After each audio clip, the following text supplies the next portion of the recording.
Hi, welcome to the garden. I'm Diane Shelly. I'm a master gardener here in Hamilton County, and today we're going to talk about establishing a microjet system in your garden. I love to hand water. It's one of my favorite things to do to nurture those plants, but I kind of worry in the summertime about whether I'm putting enough water down and what if I want to go on vacation. So these microjet systems are a perfect answer for that. So let's come on over to the potting bench and I'll show you a few of the things that you're going to need for your system. Now, microjets are great because basically you are installing a stake in your garden. This little spray head is going to put the water right where you need it, with how much you need and what shape of spray you need. So it makes it really convenient. You also can choose to do emitters, and emitters are basically a drip system so that it's just dripping on individual plants. So you've got to do some planning ahead of time. So before you start running to your big box store, a hardware store, or your irrigation supply store, you need to have some planning to do. What I did for this garden is I laid out a plan like this. Shows you where my hose bib is and where I'm thinking about actually running my hose, what areas I need to get to. And once I have this laid out, it helps me to know how much hose I have to buy and also how many connectors I need to buy. So without this plan, it makes it a little bit difficult. You'll end up back at the store a few times. So now that I have a plan, the other thing to think about is my hose bib near my garden, or am I going to have to do a long run into my garden? And also, do I have enough water pressure? Now, there's a fun little test that you can do, and that is to get a 5-gallon bucket and a hose, turn that water on as hard as it will come out, and time it. How long does it take you to fill a 5-gallon bucket? If you can do it in 30 seconds, you're in good shape. If it takes 2.5 to 3 minutes, you probably don't have enough water pressure to run a system like this. So most houses are fine. You're going to be fine with it. But if you want to just take that precaution, that's a good way to do that. So do that plan. You also then, once you get your plan, take your measurements and start to make a list. You're going to need some connectors. So for instance, this is an example of the 1/2-inch pipe that you need. It comes in rolls like this, usually 50 to 100 feet, so you can buy something near what you need. And I want to do a little plug for Saunders Irrigation Supply here, because they have been wonderful at lending me some things to show you, and they were wonderful at helping me set up and find some new answers to some issues I had here in the garden. So thank you so much to them. You are going to need to turn corners, or cut your pieces of hoses and connect. So you need some connectors. This is an elbow. This is a T. This is how I connect one piece of pipe to another if I run out and need another roll. So you'll need those.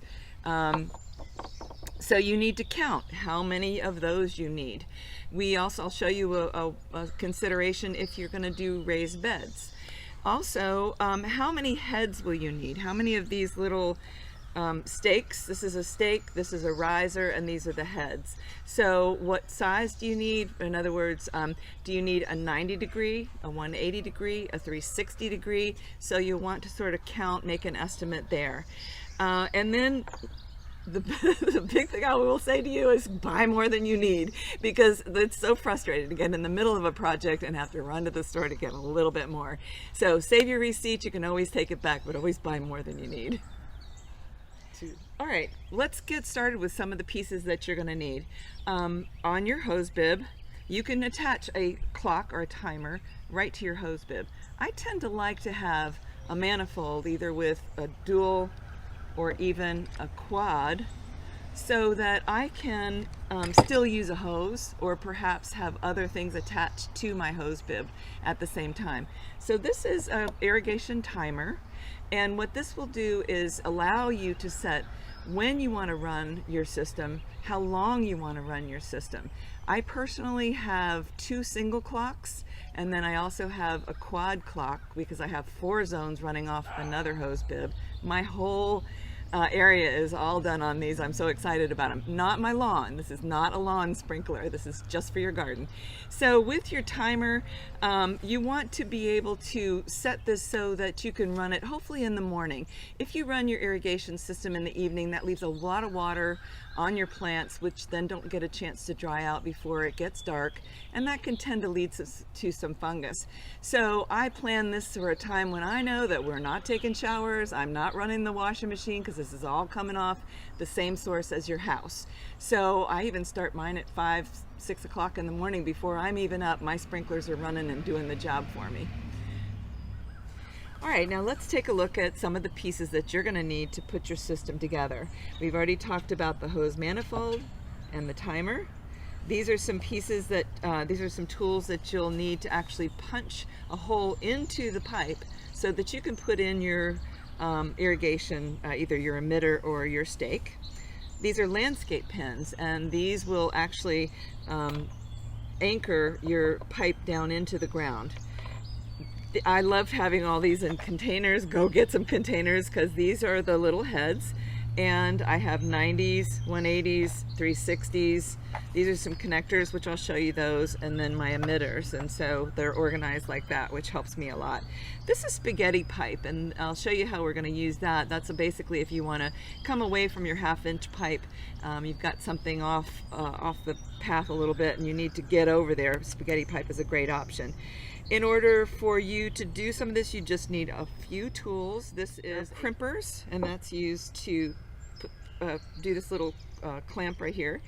You'll need a pair of pliers or channel locks, something to cut the spaghetti pipe and the 1/2-inch pipe. An easy thing to do is either a box cutter, a pair of good scissors, or even your pruners will do the job. These are connectors. We've talked about the T's, the elbows, the connectors. This is a fun little piece that you use to close off the end of your pipe, and I'll show you how that works. This is your stake, is one piece. This is a riser, which comes this length, and you can cut into shorter pieces. I tend to like to have my emitters or my sprayers down low so that I'm not hitting my plants with a lot of water. And then the head that you screw on there. You'll see some of these as a stake. I've kind of switched over to these less obvious stakes in my garden. I like to have as little visible as possible. These are invaluable. These are called goof plugs, and when you put that hole in the wrong place, you want goof plugs available. So those are great. And then one great tip is get a jar of water that you can heat up, and it's going to make your life so much better. All right, let's get together some of these parts and begin our system. We start with our manifold, and we're going to connect our clock to the manifold. It's easier to put some of this together and then put this up onto your hose bib when you're ready. All right, now this is an important piece. This actually has a screen. This is a filter, and this has a screen in it, which you can see down here. And this will take a lot of the the junk that's in the water, the minerals and some of the particles out, so that you have a nice clean system that doesn't get clogged up too much. So that's going to go on the bottom of your clock, of your timer. You want to snug these down. They don't have to be super tight, but you don't want to have any leaks in it. So you want to orient this to the direction that you're going to head with your pipe or with your irrigation system. So I've got that nice and tight. Next thing I'm going to do is to put a few connectors on here. So this is a piece that is going to connect from here to this piece, which is what the 1/2-inch pipe is going to fit onto. So this goes onto here like this.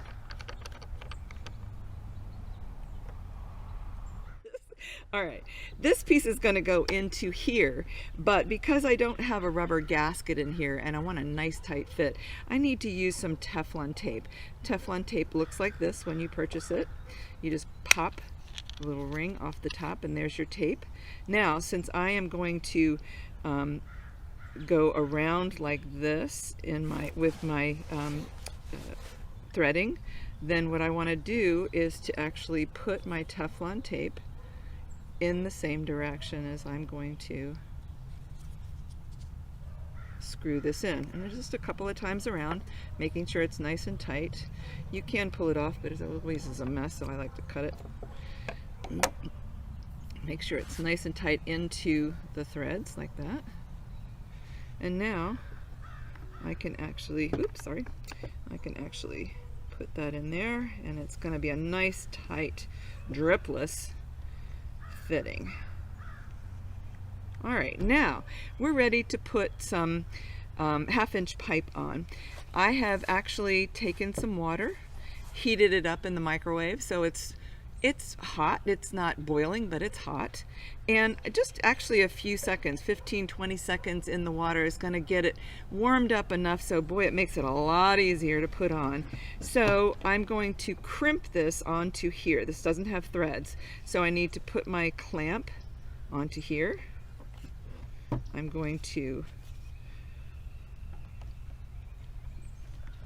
twist my hose onto there. You have to use a little pressure. This is where you do your workout. All right, so this, you can see now that this is all the way up to there. I'm going to put my clamp right here and to use my crimpers, which are these. And all I'm going to do is to take this, and you see this, and I'm going to just crimp that like that, nice and tight. So now that's on there. It's not going anywhere. And now I'm off and running. So I'm going to attach this to my hose bib, and I now have a clock, and I have my filter, and I'm off and running. All right, let's go over and I'll show you how to set up some of this hose pipe. First of all, what you want to do early in the process is take this bundle of 1/2-inch pipe and, in the warmest part of the day, hopefully, lay this out on your lawn, because if you don't, it will curve around and kind of have a mind of its own. So laying that out is going to save you a lot of grief. Now, what I wanted to show you is that I'm doing a garden with raised beds. So I can't just do a drive-by and hope to make it into the bed. I need to put some fittings here. This is a T. It comes up into an elbow. I actually have a valve in here. That my original thought was I want to be able to turn some of these boxes off when I'm not growing anything in there. It's a little bit of duplication because these wonderful little microjet heads actually have a way for you to control whether it's spraying at all, or a small spray, a large spray. You can adjust it. So I could have just had these on and turn each one of them off, but I can actually then take this and turn off the whole box if I want to with this valve. So what I wanted to show you is how to connect some of these. Now these are a couple of different types of tees. I started out with the first systems I ever did with this type. I find these are a little bit hard to work with, hard to get my pipe in there, and I tended to have a lot of blowouts, times when the pipe would just disconnect, and I was so happy to find these power locks. So I'll show you how these work. You'll notice that I've put my end into that hot water, help myself out, let get this a little warmed up, and all you do is to put your pipe onto the connector, get it down there nice and tight, and then take this part and screw it down onto your pipe, and boy, that's a great join. Okay, let's go show you how to actually put these pieces together to get your stakes ready. These are the little stakes that go into the ground. Then you have your risers. We talked about cutting them in half, maybe to put them a little bit lower. So all you do is to take the end, and there's a little threaded area right there. We're going to just Turn that until this riser hits the bottom of that area.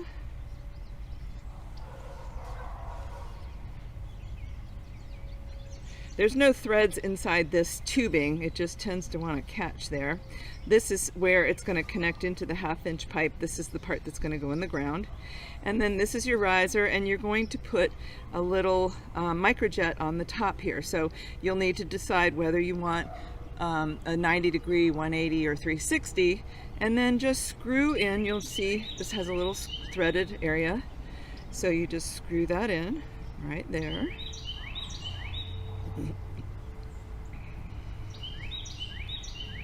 And you have a stake ready to go. So now we need to attach it to our 1/2-inch pipe. And this is what we're going to do. We're going to take our tool and punch a hole. Now, a couple things to consider. If I want to have my spray going one way, I don't want to take this stake and have it coming out the top. I need it to come out the side. So which side? Do I want it this side or this side? In this tool, you'll see this little piece that pops out. That's what's going to cause the hole. So what I do is I remember blue side is the side of the hose that I want to punch. So I'm going to put this onto, see if you can see that. I'm going to put this onto there, and I'm going to punch this on the side, not the top. Make sure I get a good nice hole in there. Okay, see the hole? Now, it's easy. Just pop this in there. You'll even hear it snap. Snap, and you are ready to go. So now this is going to put down into the ground, and then this is a little adjustable. It's usually off, so when you start your system, you'll have to go around and adjust these, how much you want spraying into your garden in that area. So that's how you connect those. Now, on some systems, you may want to use emitters. Emitters are a little bit different. This is going to spray an area of your garden. Emitters are going to be right there on top of your plant. So if you would like to do emitters, it's almost like a drip system. And you can buy different types of emitters. Some of these are 1/2 gallon per hour. That means it's going to drip and you're going to get 1/2 gallon in an hour. You can buy one that's 1 gallon per hour or 2 gallons per hour. And you're going to put this right near your plant. It really only has a 6-inch circumference on the area that it's going to water. So you need to be able to get right in on top of your plant with your pipe and put your emitter in there. So same principle. All you're going to do is take your hole punch your hole, and put your emitter in there. It has a little spike, and again, it's going to have a little pop when it does it.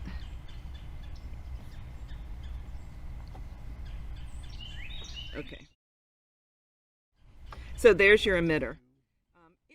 Now, if your plant is far away, then you can use spaghetti pipe. Comes in a roll like this.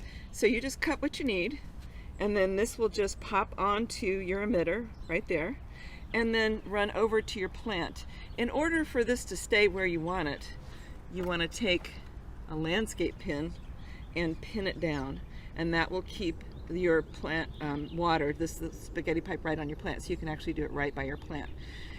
If you have a plant that you just don't feel is getting quite enough water through that emitter, you could put another one right here next to it. Or as your plant grows, you might move up to a 1 gallon emitter. So you can always add on to this as you go along, or if you feel like you need to make some changes.